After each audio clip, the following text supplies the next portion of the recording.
Hello, everyone. So I wanted to talk again about this book, Without Remorse by Tom Clancy. I've talked about it a couple of times before, but I wanted to do things a little bit differently this time as I go through the Tom Clancy books. I'm doing them in storyline order. So I'm actually rereading all the Jack Ryan verse books, and I'm trying to do it in storyline order this time instead of publication order or anything else. And that puts Without Remorse first because the story is actually set in 1969 to 1970. Vietnam's still going on.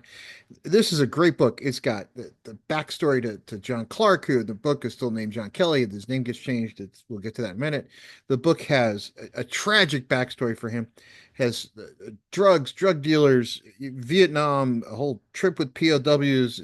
Jo- John Kelly is just sort of this, or John Clark, as most people know him, is sort of this Navy SEAL. It's sort of becoming part of the agency.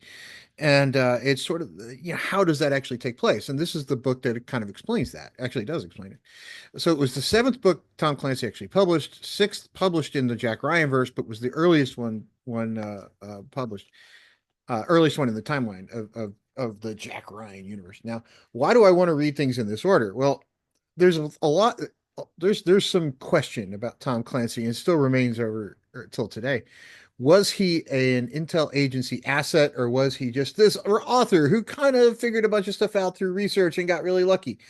Um, and I'm sort of 51-49, one way or the other, depending on which day you ask me, on whether or not I actually believe the conspiracy theory that he was being fed information. And I've read a lot of his books over the years, and starting with Hunt for Red October and working forward, but I wanted to read them in storyline order because I think he had a plan, or I think somebody had a plan for this entire Jack Ryan universe before Tom Clancy, or maybe earlier than even Red October sort of became real. Now, that was the first one he wrote. He didn't have anything else sitting in a drawer. It was the first one he banged out, I believe that. But was the story in his head or someone else's before then? So let's dive into Without Remorse. It is a really interesting book if you look at it that had a movie adaptation that didn't do it justice. The movie was a great action flick, but it didn't really kind of capture the zeitgeist that is Tom Clancy. So John Kelly, who becomes John Clark, he's this former Navy SEAL who did tours in Vietnam, lost his father. His it was a fireman who died of a heart attack on duty. He comes back from Vietnam thinking everything's good. His wife, while pregnant, dies in a traffic accident, and he, of course, just sort of self isolates. Men do that, right? It's not out of the realm of possibility that after losing that much in your life, you'd probably just be like, you know what, I'm just going to go be by myself. It's just the way it works. But he kind of comes out of that, and he meets this woman who has a tragic backstory of her own. She's into drugs and prostitution and other things, but she was trying to escape that life. He finds her. He's trying to help her. Um, and inevitably that turns south, and she's picked back up by the people who were controlling her as a drug mule and a prostitute, and she's killed. Well, you just pissed off of a Navy SEAL, right? He's at the end of his rope. He's like, you know what? We're going to go to war against drug dealers, right?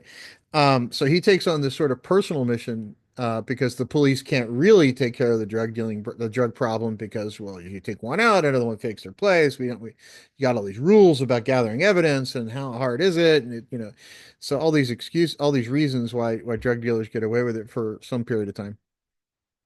But when you're up against a Navy SEAL, he deals with things a little bit differently. And he goes to war against the drug dealers.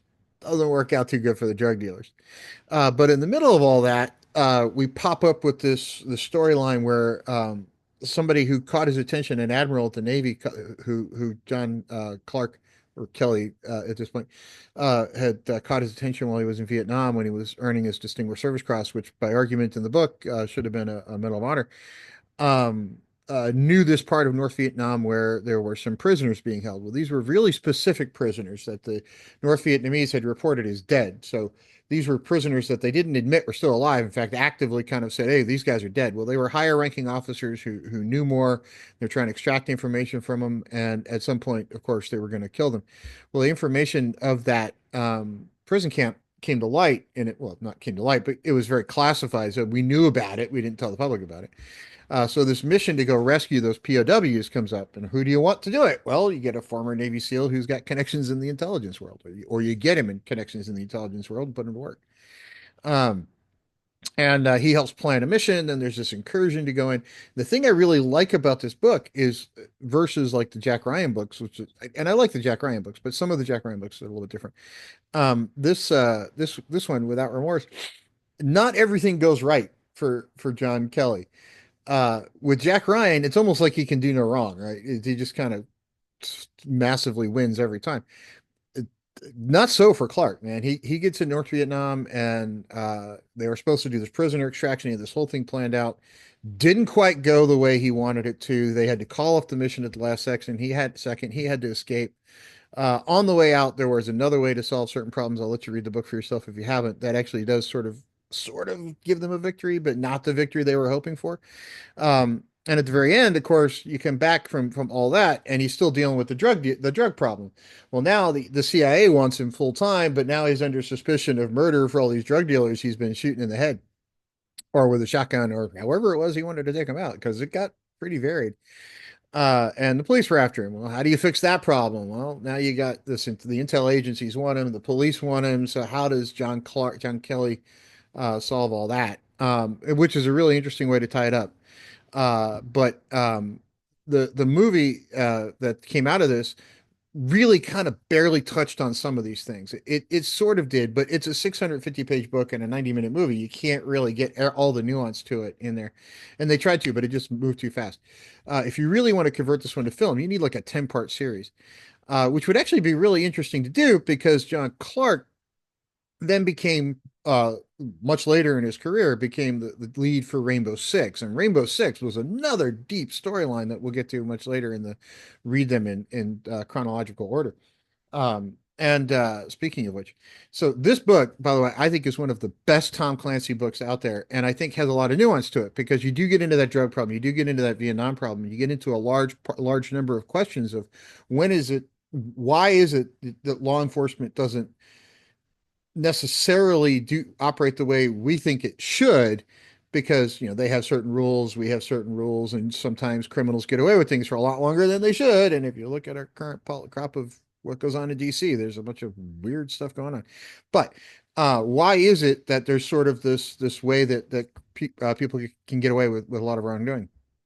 Uh, and by the way, I'm including both political parties in it, not just one, so don't think but the point is that, and is John Kelly a criminal for taking out drug dealers that the police couldn't take out? Well, yeah, do two wrongs make a right?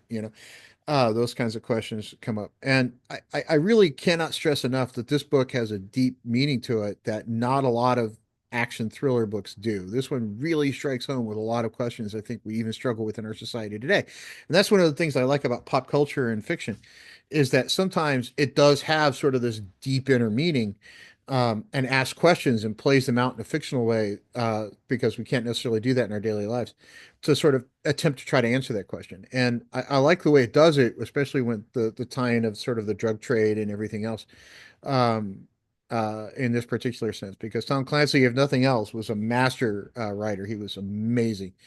And this was still in the part of Tom Clancy's career where I think he listened to editors because some of his books got very long-winded and very technically oriented. This is not one of those. This one just moves. Uh, if you have not read it, pick it up. If you have questions about it, reach out to me. I'll be happy to answer them. Now, does this book help me figure out whether or not Tom Clancy had information that was coming to him from some intel agency somewhere?